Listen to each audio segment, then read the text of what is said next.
টিনা সুদীপাকে বলছে, জানো যখন অভ্রদের বাড়িতে আমরা যেতাম আমাদের থাকার জন্য আলাদা আলাদা ঘর দিত, তারপর তাদের ঘর ফাঁকা থাকতো, কিন্তু সেই বাড়ির বৌমা এখন পিজিতে এসে রয়েছে। সুদীপা বলছে, কিছু মনে করবেন না, আমার খুব ঘুম পাচ্ছে, আমি ঘুমাবো। টিনা মনে মনে বলছে, অভ্রকে একবার ফোন করে জানাই, ওদের বাড়ির বউ এখানে, কিছু তো একটা হয়েছে। সুদীপা শুয়ে শুয়ে ভাবছে, দাদা ভাইয়ের বন্ধু এখানে, ওনার সাথে এখন আমাকে থাকতে হবে। ঠাকুর, কি খেলা খেলছো আমার সাথে? সুদীপা বলছে, আমি জানি আমি চলে এসেছি বলে বড় মা খুব চিন্তা করবে, আমারও তো খুব চিন্তা হচ্ছে, কিন্তু ওই দৃশ্য দেখার পর আমার এতটা অসম্মানিত লাগছে, আমি আর ফিরবো না মিস্টার চৌধুরীর জীবনে ওই বাড়িতে।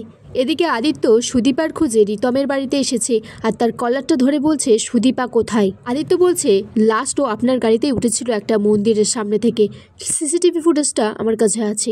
রিতম বলছে, বাড়ি যান মিস্টার চৌধুরী, সুদীপা সেফ জায়গাতেই আছে। আদিত্য বলছে, কেন, কোথায় রেখেছেন আপনি ওকে? আর আপনিই বা রাখার কে?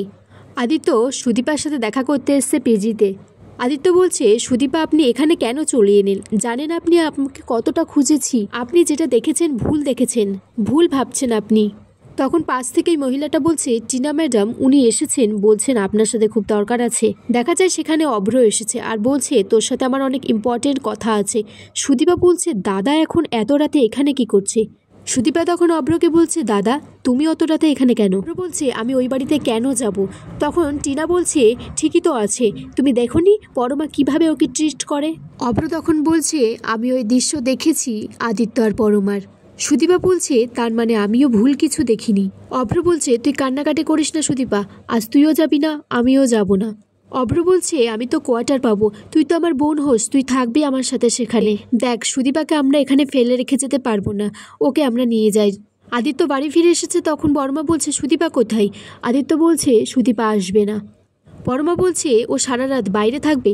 আদিত্য বলছে, না আসলেই বাকি কি আছে তোমার ওর সাথে? বর্মা তখন বলছে, আদিত্য অসভ্যের মতো কথা বলা বন্ধ কর। বর্মা তখন মনে মনে বলছে, আমি নিশ্চিত আদিত্য আর সুদীপার মধ্যে কিছু একটা হয়েছে। সুদীপা গাড়িতে করে যাচ্ছে, তখন সাইড দিয়ে একটা লোক বাইকে যাচ্ছে, কিন্তু সুদীপার মনে হচ্ছে ওটা আদিত্য। অভ্র বলছে, তোর ভুল হচ্ছে, ওটা আদিত্য না, তুই ভুলে যা। রাস্তার মাঝখানে গাড়িটা চেকিং হচ্ছে, তখন বলছে, বৌমা আপনি, স্যার কোথায়? এত রাতে আপনি কোথায় যাচ্ছেন? অভ্র বলছে, আমি সুদীপার দাদা। থানার লোকটি আদিত্যকে বলে, স্যার বৌমা বলছে তার দাদার সাথে গাড়িতে রয়েছে। আদিত্য তখন ধমকাচ্ছে আর বলছে, কেউ যদি বলে যে তার দাদার সাথে আছে, তাহলে আপনি কেন ফোন করবেন আমাকে? আদিত্য তার মাকে জড়িয়ে ধরে খুব কান্নাকাটি করছে আর বলছে, সুদীপা আমাকে ঠকিয়েছে মা। আদিত্যর মা বলছে, সুদীপার মতো মেয়েরা কাউকে ঠকাতে পারে না। এদিকে সুদীপার অভ্ররা চায়ের দোকানে চা খাচ্ছে। টিনা বলছে, নাইট ক্লাবে যাব না বুঝলাম, কিন্তু এবার কোথায় যাব সেটা তো বল। টিনা সুদীপাকে বলছে, আমাকে একটা কথা বলো তো, তুমি কি আদিত্যকে সত্যি ভালোবাসো না? সুদীপা বলছে, বাসি, আমি সেই জন্যই তো চাই উনি যেটাতে ভালো থাকেন সেটাই করেন।